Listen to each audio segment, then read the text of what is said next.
Eflorescências. Afinal, eflorescência é manifestação patológica ou característica? Essa é a pergunta marginal dessa aula. Para isso, precisamos constituir especialistas, né? Quem são especialistas? Dentro da nossa tese marginal são pessoas que compreendem que patologias manifestas são de fato percepções visíveis que ocorrem pela desorganização de um sistema construtivo. Um dos nossos grandes bases toda a nossa plataforma é o Pequeno Príncipe. E lembre que a grande frase dele que eu escolhi, que é o essencial da vida é invisível aos olhos, né? Isso é preciso ter sensibilidade de enxergar elementos na sua gênese, e isso se aplica para as eflorescências, estando coordenados entre si, logo com interfaces. Então, todo o material, todo o sistema, ele está com interfaces. Se um sistema apresenta eflorescência, significa que existe interface entre chapisco e substrato, emboço com chapisco, revestimento com argamassa colante com emboço, e dentro de cada massa corpórea também existem ligações físico-químicas. Simples assim. Logo, vocês têm sempre sido convidados a serem cultos e atualizados. Então, não adianta assistir ou tentar resolver ou desvendar as grandes questões da engenharia sendo uma pessoa ultrapassada ou uma pessoa de folhetim que lê 3 ou 4 publicações. É necessário que você tenha uma visão sistêmica. Visão sistêmica consiste na habilidade em compreender que um sistema como um todo, de modo a permitir como ele se comporta, tanto na sua essencialidade, que é na sua composição, quanto nas suas interfaces, como na sua atuação com os agentes externos, tanto o usuário como as degradações. Sistema é o conjunto de elementos entre quais haja alguma relação. Disposição das partes e dos elementos de um todo são coordenados entre si. E isso se chama estrutura organizada. Então, desempenha bem todo o sistema que é bem organizado. Todavia, o distanciamento que você possa ter dos livros, das expressões artísticas, trouxeram um resfriamento do significado de suas obras, das relações humanas. Infelizmente, as obras de engenharia são muito impessoais. Não seremos ninguém se não formos indivíduos completos. Essa é uma questão de dialética. Está tudo conectado, o nosso conhecimento pragmático, físico, interdependente com o nosso filosófico. A filosofia da engenharia logo é essencial. Mas você não ia falar de fluorescência? Calma. Para falar de fluorescência e responder a grande pergunta se ela é vício, patológico ou anomalia ou característica, eu preciso de filosofia. Por quê? É preciso unir os dois campos do saber, filosofia e engenharia. Aristóteles, na sua obra de Metafísica, nos disse: o homem, por natureza, quer conhecer. O que está em jogo não é apenas a supremacia de um tipo de conhecimento, mas uma interligação de saberes que cria uma visão ampla da realidade e da própria humanidade. Essa é a proposição. E para isso precisa entrar no campo da ética. Ética é o campo da investigação filosófica que deve ser a base da atuação do engenheiro. Mas isso eu sou. Será? Visto que além dos dilemas psicológicos e sociais que o indivíduo pode ter, esse profissional enfrenta a responsabilidade de transformar o ambiente natural em espaço construído. Você pega um ambiente natural e transforma em um espaço construído a ser habitado, construindo significação para aqueles que o habitam. Opa! É mais complicado do que apenas uma moralidade, o aspecto moral da ética.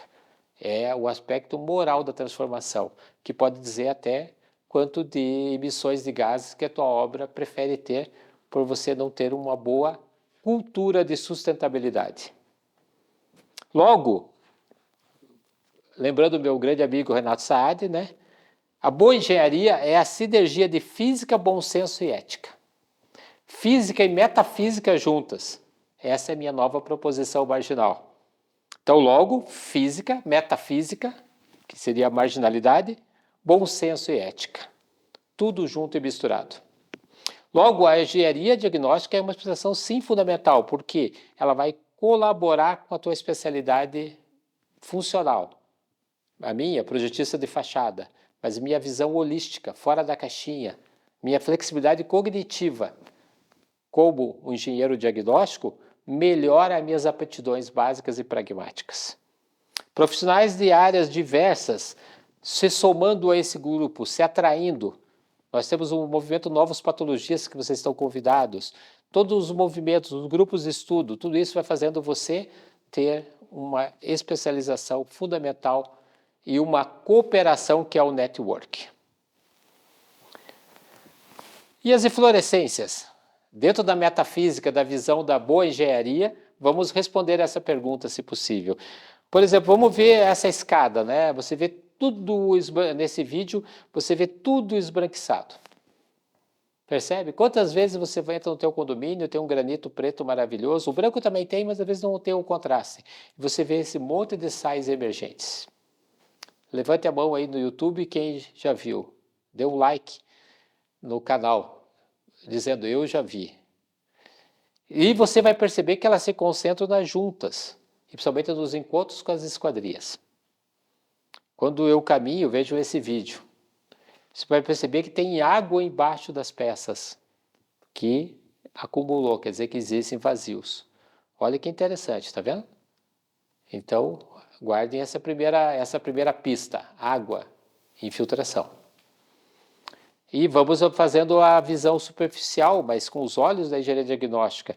Vamos ver que tem juntas de dilatação mal executadas, com coeficiente de forma impróprio, com dificuldade de aderência dos selantes e logo extremamente já desgastadas.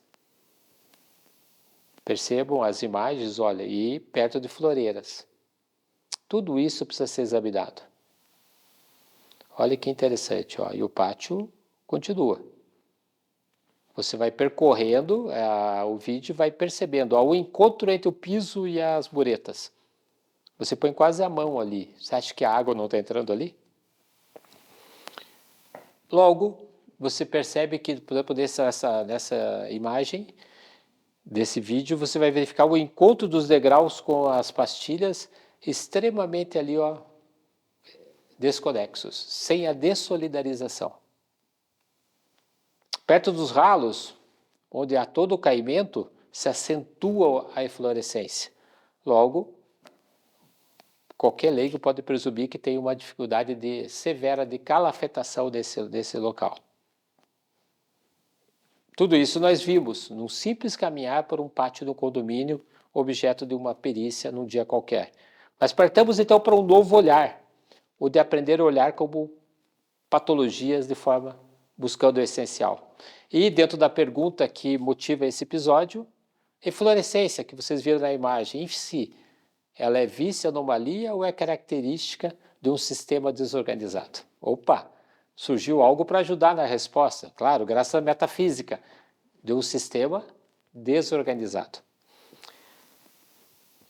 Patologia da engenharia é o estudo das manifestações indesejáveis, vícios construtivos em sistemas componentes ou elementos. No sistema construtivo, sim, uma anomalia, algo estranho. Logo, a primeira resposta, nesse patamar que está a aula, é que eflorescência é uma manifestação indesejável. Concordo.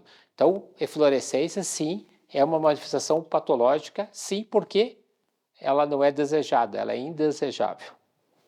Mas, afinal, a eflorescência é característica, eu insisto, ou manifestação patológica. Vamos assistir esse vídeo que é famosíssimo na internet, que é dessas cabrinhas lá na Itália. Veja que legal. Estão percebendo? Elas vão através dessa barragem e vão se alimentando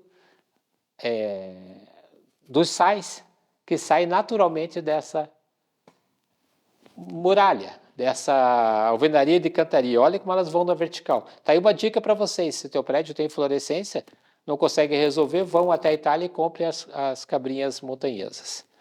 Olha que interessante. Isso aí já vale a aula, pessoal. Então, após assistirmos essa imagem, esse vídeo da cabra mãe e seu filhote na barragem, como poderemos responder ao ver um maciço rochoso ou mesmo uma barragem de concreto, ao ver os sais?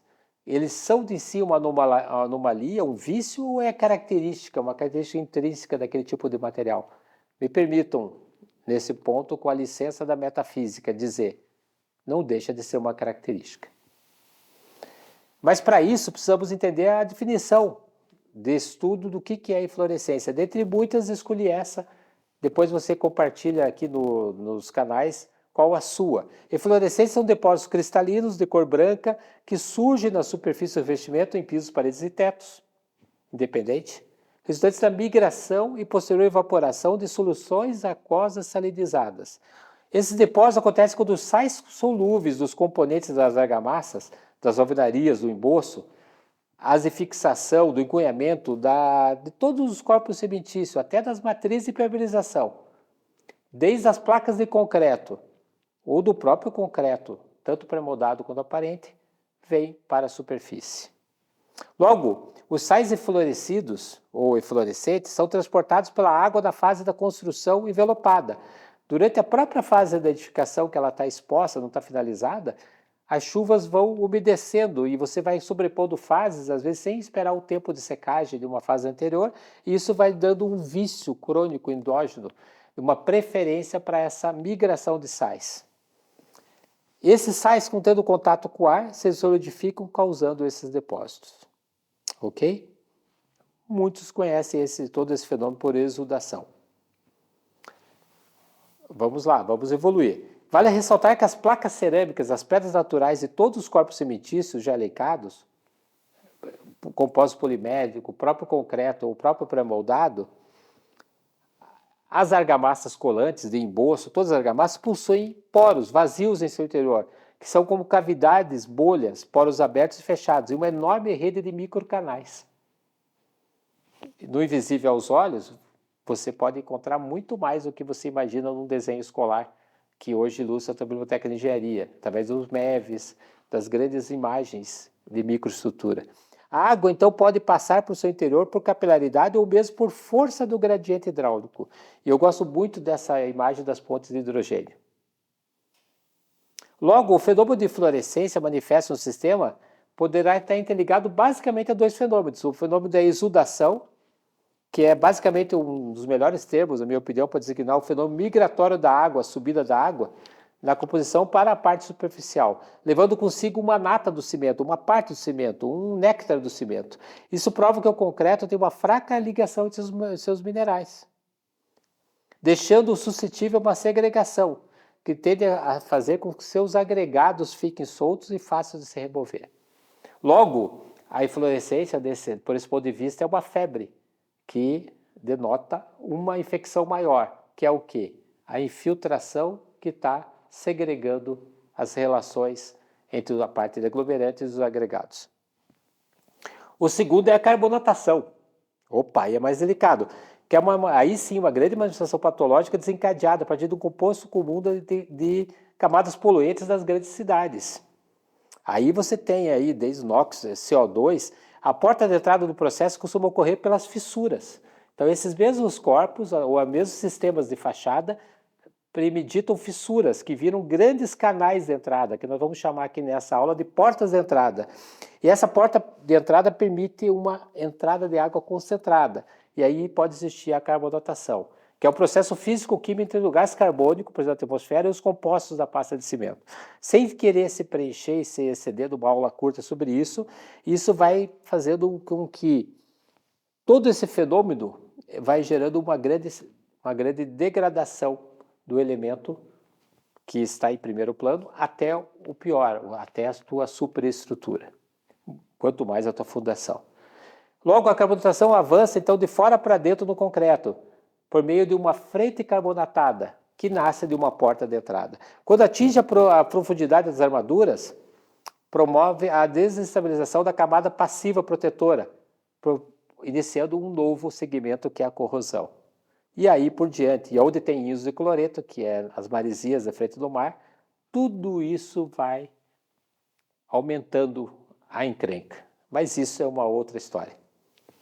Em resumo, o ciclo da eflorescência é causado por 3 agentes: umidade, gás carbônico e oxigênio, que penetram um sistema construtivo permissivo, desorganizado. Basicamente, se fôssemos fazer uma cronologia de botequim, comendo um pastel, a água entra pelos poros do concreto, pelas fissuras, formam uma fina camada de água, a água dissolve o cálcio, formando uma reação química, entra o CO2, gás carbônico pelas fissuras, esse CO2 reage com a água que está ali, formando um ácido carbônico. Esse ácido carbônico reage com a mineralogia que está ali e vai formar-se cristais eflorescidos, que são as criptofluorescências internas. E essas, quando vêm para a superfície, são as eflorescências que você vê. Então, esse consumo de cálcio, tudo isso é gerado consumindo o cálcio do sistema. Diminui o pH dos corpos cimentícios e, com isso, degrada proporcionalmente a sua vida útil, evoluindo para a carbonatação e chegando à corrosão. Logo, a eflorescência é uma grande febre, uma manifestação patológica não desejável, que pode ser inclusive sistêmica num sistema gracioso como foi das nossas cabrinhas italianas.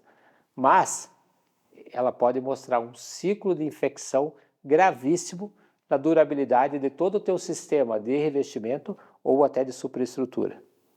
Logo, aí entra a diferença de um engenheiro diagnóstico, da boa engenharia e, nessa linha de palestras, marginal ao senso comum, porque ele tem que ter uma visão metafísica. Olhem essa foto. Um prédio de alto padrão que tem os pilares revestidos de placas de granito. Só isso faz uma pessoa leviana já achar que está lidando com uma Ferrari. E vai ver, a placa está trincada ali. Vou fazer o quê? Trocar a placa. Talvez trocar o pilar todo, nós temos muito recurso. Só que olhe que o olhar invisível aos olhos pega. Ao tirar essa placa, você percebe eflorescência.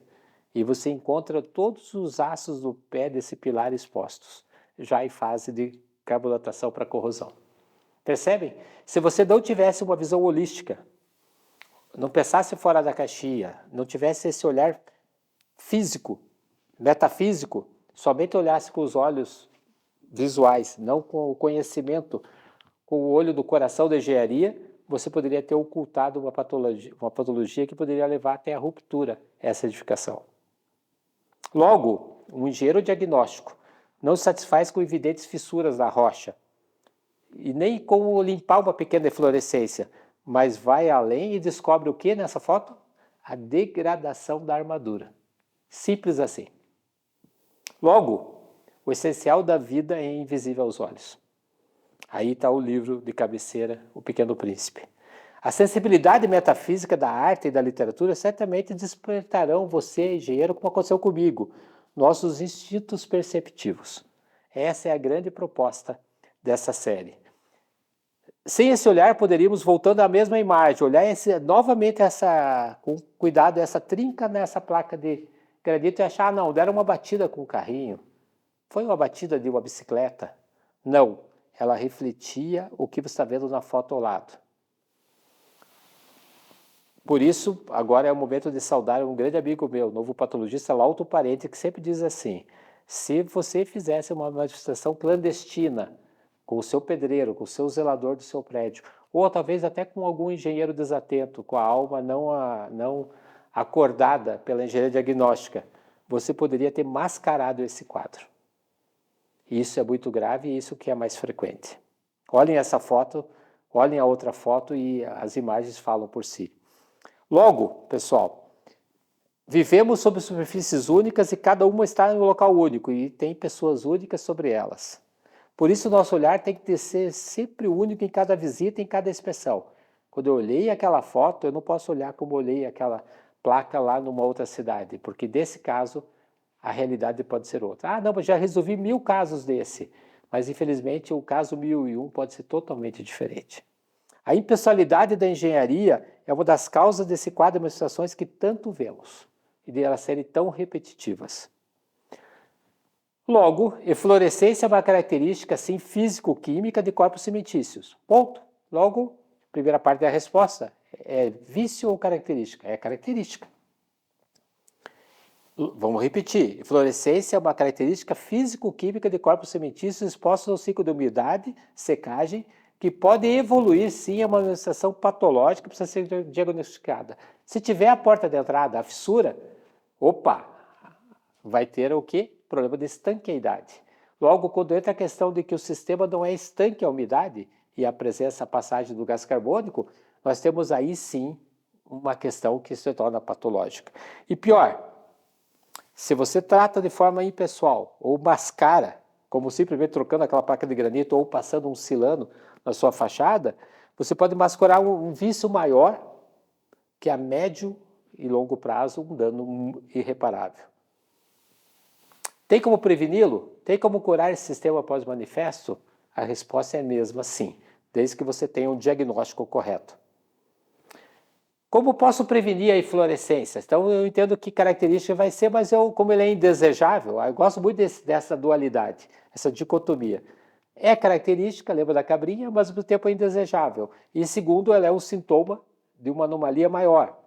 Como é que eu posso preveni-la? Projetando e realizando assentamentos e investimentos corretamente. Isso é, criando uma estrutura organizada com materiais saudáveis. Chamamos em todos os nossos trabalhos como assentamento de verdade. Se você nos segue, você vai dizer assentamento de verdade, construção de verdade. É a maneira que nós parodiamos para chamar a atenção. São necessários a realização de uma série simples de procedimentos, simples, mas não usuais. Porque fomos esquecendo, deixando eles para trás ao longo do tempo. Abrindo o Pequeno Príncipe, a gente vai ler. Ah, Pequeno Príncipe, assim eu comecei a compreender. Pouco a pouco os segredos da tua tristeza, da tua triste vidinha, desculpe. Vou repetir. Ah, Pequeno Príncipe, assim eu comecei a compreender, pouco a pouco, os segredos da tua triste vidinha. Durante muito tempo não tivesse outra distração a não ser a doçura do pôr do sol. A gente foi se distraindo e deixando de fazer as coisas simples. Vamos lá, graficamente, como prevenir a inflorescência, já que vocês interessaram pelo tema. Como os adultos, nós precisamos fazer uma lista com números, né? Os adultos são assim. Logo, primeiro, precisamos entender que estamos implantando, ao fazer um investimento, uma superfície que considerará um sistema. Esse será composto por componentes e elementos. No caso de um piso cerâmico, por exemplo, de um pátio de um prédio, que é a analogia, como vimos nos vídeos, aqueles do início, nós temos o quê? O substrato, as argamassas de assentamento, as placas do piso e o sistema de juntas. E embaixo de cada quadradinho eu cito as normas para vocês terem de cada um deles. Cada um desses subsistemas tem uma normatização. Só que se manifesta eflorescência desse sistema. Logo, esse sistema de piso vai ser acoplado a sistemas anteriores. Não basta eu entender o sistema de revestimento, que é a minha especialidade. Preciso entender qual é a especialidade que está abaixo de mim, do Egberto, do Kirk, da Proasp. Eu preciso saber o que o pessoal de impermeabilização fez, o que fizeram os calculistas, o que o Aurélio projetou, qual é a ISO deformada que o Rafael Souza fez naquela laje. Então, o que acontece? O sistema de estrutura e alvenaria, o sistema de impermeabilização, o sistema de piso e o uso e manutenção que o síndico vai dar àquele sistema. Perceberam a complexidade? Eu não posso só focar ali, a culpa é da junta que está exposta. Mas aquela junta está exposta e está fraturada, mas será que a laje não deformou? Será que o prédio não sofreu um recalque? As perguntas são muitas, mas quem é especialista tem a aptidão para compreender. Logo, o passo 1, devemos projetar com requisitos. O substrato. Qual é o traço da camada protetiva da manta? Uma primeira grande pergunta. Qual o sistema de impermeabilização? Como estão os caimentos? Há água que está condensando nesse ponto? Se eu estou numa fase avançada, que não é a fase de execução, eu tenho todos esses indicadores, eu preciso criar primers para reduzir essa higroscopicidade desses substratos. Passo 2, como é que está o caimento superficial da água para ralos e grelhas? Simples assim. Mas você vai ver que muitos desses casos, os ralos são da parte mais alta. E a água numa chuva fica empoçada drasticamente. O passo 3 é localizar juntas de controle de deformação, se elas estão adequadas. A norma diz que elas têm que ter na área externa não mais do que 20 metros quadrados de amplitude. Como é que estão as suas juntas das fachadas dos pisos? Olha as imagens. Passo 4 é assentar com dupla camada de verdade. Isso não é um mero requisito normativo, isso é uma prática fundamental. Por quê? Porque a expansão por umidade dos corpos vai existir, a absorção de água também, a gritabilidade, várias coisas vão acontecer. Mas a argamassa, estando ela fazendo essa interface, como se vê nessa imagem, é fundamental para o desempenho do sistema. O passo 5, rejuntar e executar as juntas de controle com muito cuidado, porque você está fazendo a calafetação, a moldura do teu revestimento. Não basta ter projetado, mas eu preciso executar isso com materiais adequados, que tenham uma boa aderência com as laterais e que tenham um bom comportamento. E após isso, entender que a superfície tem as suas microporosidades e que gradualmente vão sendo impregnadas e desgastadas. E ao ser impregnadas, em geral, elas vão sofrer oxidação. Olha aqui essa imagem, você vê ali que tanto na parte exterior como interior eu tenho bastante agressividade. Logo, precisamos de entender como é que é a água que está sendo limpa, ou como é que é a solução de detergente que está sendo limpa, se ela é de fato neutra ou não. Olha essa imagem, um detergente supostamente neutro, que estava sendo usado por um condomínio, era extremamente alcalino. Tudo isso degradando a própria superfície. O passo 6, é aí uma grande provocação para vocês. Aí tem a foto do Vaticano, é proteger. Proteger é, de fato, aplicar alguma camada, e eu praticamente acredito em nanotecnologia, que faça uma proteção, que crie uma interface e ao mesmo tempo deixe respirar a superfície. Assistam esse vídeo. Você vai verificar como o efeito Lotus de uma superfície, esqueçam o perfil corporativo, mas é muito importante entender como é necessário você ter a proteção. As imagens falam por si. Você precisa aplicar um produto que impeça que a sujidade tenha a ancoragem sobre a superfície. Para isso, você precisa ter um produto adequado para o acabamento que você tem. No caso, uma textura, uma pedra ou somente nas rochas naturais. Aplicação e o comportamento. O que nós queremos dizer para vocês com isso? É que nós precisamos lembrar do tempo da vovó. Como é que a vovó lavava nossas roupas? Vocês lembram disso? Ela lavava coarando. Ela usava um detergente de fato neutro e ela deixava esse tempo de ação, depois ela batia as sujidades e a roupa passava entre netos. Hoje nós, com as poderosas máquinas de lavar, a gente tritura as fibras da nossa... Então, tudo isso vai fazendo o quê? Você vai tendo que a tua superfície vai sendo esfacelada. E com isso a microporosidade e as portas de entrada vão abrindo. E isso é imprescindível no quesito eflorescência. Mas o ponto maior é o seguinte, que a proteção também pode e deve evitar a percolação em fissuras. É impossível dizer que um sistema não vai ter alguma fissura, por melhor que seja o projetista, porque vão existir as acomodações naturais. E olhem essa imagem, esse vídeo, é fundamental. Você vai perceber que aí existe a não entrada de água mesmo com movimentação das fissuras. Isso é nanocoating. Essa vai ser um episódio à parte da nossa engenharia marginal. Só para falar sobre esse kit. Mas se eu me comparar com uma situação dessa do slide, da escada, onde você vê tudo escancarado, tudo acontecendo, olhem o vídeo, ó. Você percebe que é um grande prédio, um grande complexo industrial nesse vídeo, e você vai ver, desculpa, um complexo comercial, com bancos, escolas, e uma escada praticamente condenada por eflorescência. Por quê? É uma manifestação indesejável. Como? Fazendo um diagnóstico e projetando bem. Em resumo, eflorescência é, sim, uma característica de um sistema, mas por ser indesejável e pior, por representar um mal maior, uma febre de um mal maior, ela tem que ser evitada em projeto e precisa ser, no caso de quando já existente, reparada por especialistas como você. Viva a engenharia marginal!